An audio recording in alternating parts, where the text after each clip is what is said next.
পড়ে মানুষকে জানানোর চেষ্টা করেছে। আপনার স্মরণ আছে ৭ দফাটার কথা কি কি ছিল? ওই দফায় যদি কয়েকটা গুরুত্বপূর্ণ জায়গা যদি মনে রাখেন। এখন ভাই আমি তো অ্যাকচুয়ালি ৭ দফায় একদম টোটো এগুলো আমার বইতে লেখা আছে। এটা কেন জিজ্ঞেস করলাম স্যার, কারণ হচ্ছে মানে আচ্ছা আমি তো করতে পারবেন না স্যার, সেনাবাহিনী তো ৭ দফা মানলে করতে পারবেন না স্যার। আমার পক্ষে হয়তো এখন রিকালেক্ট করা অফেন ডিফিকাল্ট, কারণ আমার মাথায় অনেক কিছু খেলা করে। জি স্যার। দু একটা জিনিস বলছি, যেমন ধরো মুজিব এবং তার সরকারকে প্রোটেকশন দেওয়ার জন্য ইন্ডিয়ান আর্মি অবস্থান করবে বাংলাদেশ। বাংলাদেশের কোনো শক্তিশালী সামরিক বাহিনী গঠিত হবে না। বাংলাদেশের কোনো স্বাধীন বৈদেশিক নীতি থাকবে না। বাংলাদেশের শাসন ব্যবস্থা, আমলাতন্ত্র, শিক্ষা ব্যবস্থা, স্বাস্থ্য ব্যবস্থা, শিল্প ব্যবস্থা, কৃষি ব্যবস্থা সবকিছুই চলবে ভারতীয় বিশেষজ্ঞদের ইচ্ছা মতো। তারা মুজিব বিরোধী কোনো মানুষকে বাঁচিয়ে রাখা হবে না। তার জন্য যত লোক মারা দরকার মারা হবে, যত লোককে লুলা ল্যাংড়া করা হবে, চক্ষু তুলে নেওয়া হবে, মেয়েদের ইজ্জত লুণ্ঠন করা হবে, কোনো সমস্যা নেই। এইভাবে প্রতিপক্ষের উপর ঝাঁপিয়ে পড়ায় 40,000-এরও বেশি লোক মারা গেছে, সেটা সবাই জানে, প্রত্যক্ষ থেকে আসছে। তারপর তোমার আমরা একটা করদ রাজ্যে পরিণত হয়ে গেলাম।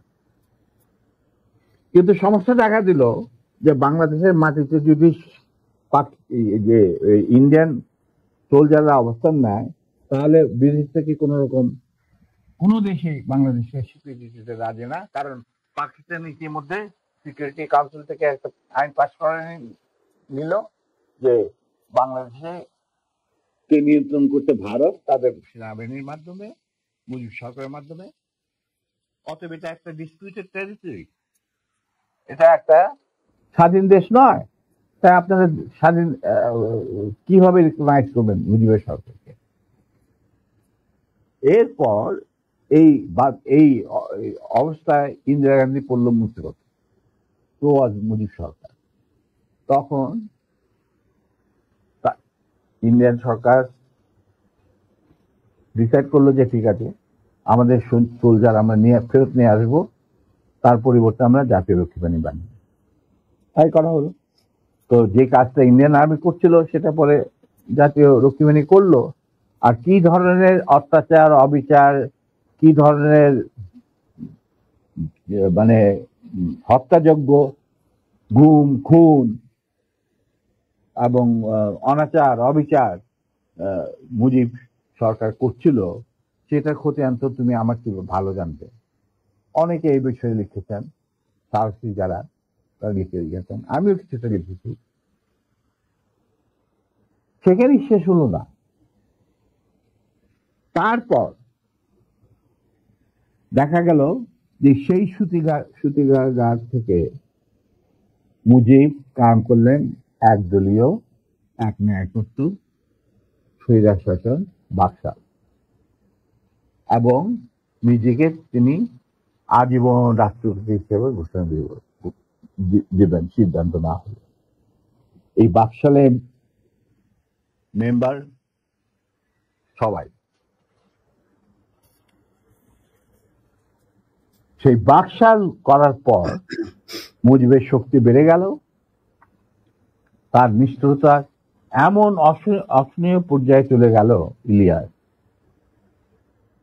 লুটপাট, মার ধর, চোরাচালান, নকল টাকা ছাপানো ভারত থেকে, এই সমস্ত মানে একটা আমাদের মনে অস্তিত্বই এমন অবস্থায় গিয়ে থাকলো যে মানুষ একদিন মুজিবের জন্য দোয়া করেছিল যে আল্লাহ আমাদের এই মুজিব আমাদের চোখের মনি, আমাদের বাঁচাবে, দেশকে স্বাধীন করবে, বাঙালিদের ন্যায্য অধিকার আদায় করবে। সেই মুজিবের জন্য লোকজন আল্লাহর কাছে দোয়া চাচ্ছিল যে আল্লাহ আমাদের আজাদ দাও, নমরুদের হাত থেকে আজাদ দাও, আমরা তো শেষ মরে যাচ্ছি সব,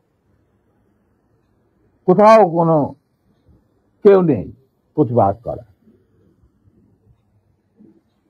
এটা তো আমরা যারা সেনাবাহিনীতে তখন ছিলাম, যারা দেশপ্রেমী যোদ্ধা, তারা ঠিক মেনে নিতে পারেনি। যেভাবে তারা মেনে নিতে পারেনি পাকিস্তানের জান্তাদের অবিচার এবং দুরাচার। এরই পরিপ্রেক্ষিতে তাদের নেতৃত্বে সংগঠিত হয় একটা সেনা বিপ্লব। অনেকে বলে মুজিবকে মারা হলো কেন? মুজিব তো মারা যায় নাই, মুজিব নিহত হয়েছে একটা সেনা অভ্যুত্থানে। সেনা অভ্যুত্থান তো আর খালি আছে, মারধর খালি এবারে দুই পক্ষ থেকেই গোলাগুলি হয় এবং হতাহত হয় দুই পক্ষে। যেমন মুজিবের পক্ষের কিছু লোক মারা গেল, কিভাবে বিপ্লবীদের সেনা অভ্যুত্থানকারী বিপ্লবীদের তরফ থেকে কিছু লোক প্রাণ হারায়। এটাই বাস্তবতা। কিন্তু তারা বিজয়ী হয়ে গেল, বিপ্লবীরা বিজয়ী হলো, তারা ক্ষমতা তাদের নিজের হাতে নিয়ে নিল। স্বতঃস্ফূর্ত ভাবে ইলিয়াস ঘোষণাটা অবশ্য আমি দিয়েছিলাম, স্বতঃস্ফূর্ত ভাবে মুজিবের সেই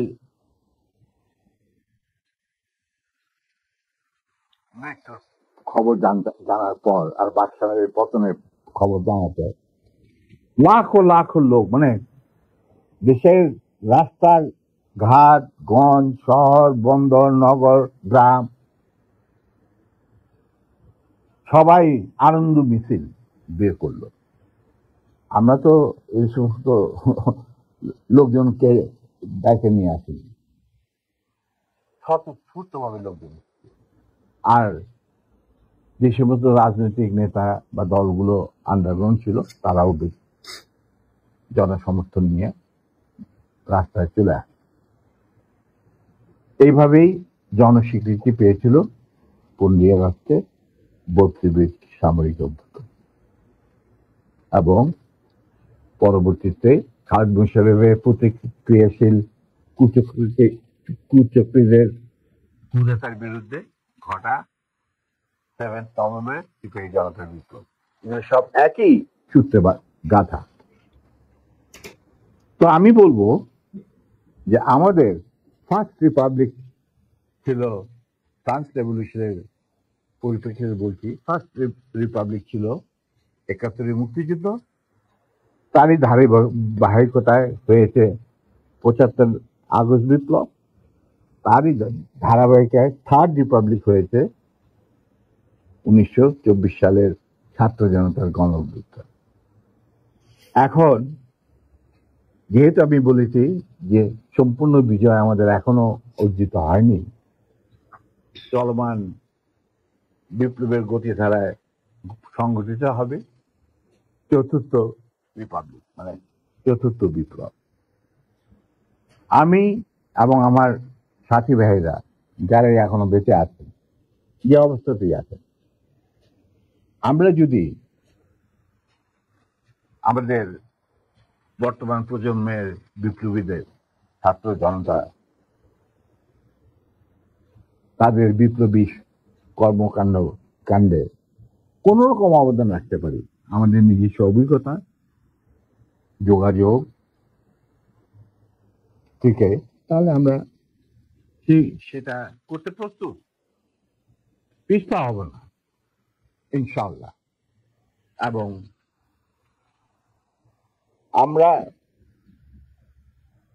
তাদেরকে শ্রদ্ধা সালাম এবং বিপ্লবী সালাম সাথে মন থেকে দোয়া করছি যে তাদের বিপ্লব যাতে ব্যর্থ না হয়, তারা যাতে বিজয় সংগঠিত করে বিজয়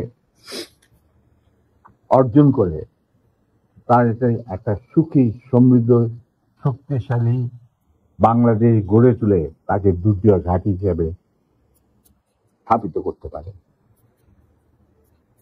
এই আমার বক্তব্য।